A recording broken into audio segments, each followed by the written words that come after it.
Hospital administrators, doctors, and nurses are ramping up efforts to start performing elective surgeries again since the outbreak started. As part of our Rebound Maryland series, WMAR2 News' Mark Roper takes a look at how hospitals are rebounding since the ban on elective surgeries was lifted. Many healthcare workers have been overwhelmed by the pandemic while other medical procedures were put on hold. But now that doctors are able to start performing elective surgeries once again, it doesn't mean that everything is back to normal inside hospitals just yet.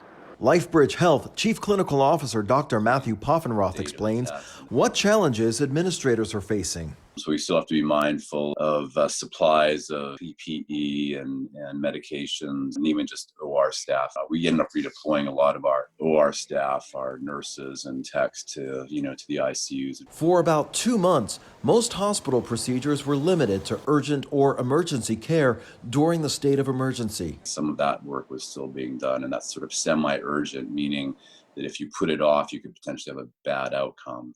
Now it's really open up to everything, even cosmetic plastic surgery, for example, which is purely elective. Still, some patients might be reluctant to go to a place where they know there's a chance people with COVID-19 are being treated.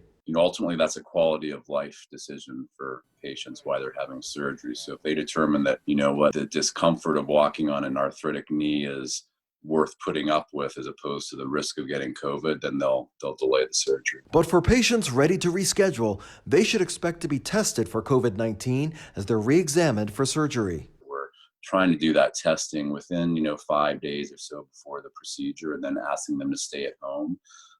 If they end up testing positive and they're asymptomatic, then we give them the appropriate advice as far as quarantining, and we will delay the procedure. Delays brought on by the pandemic could lead to an initial surge of patients anxious to finally have the elective surgery they've been waiting for. But Poffenroth says doctors also could see another drop as they catch up. It's a several month-long process sometimes before you actually end up having a procedure that's scheduled.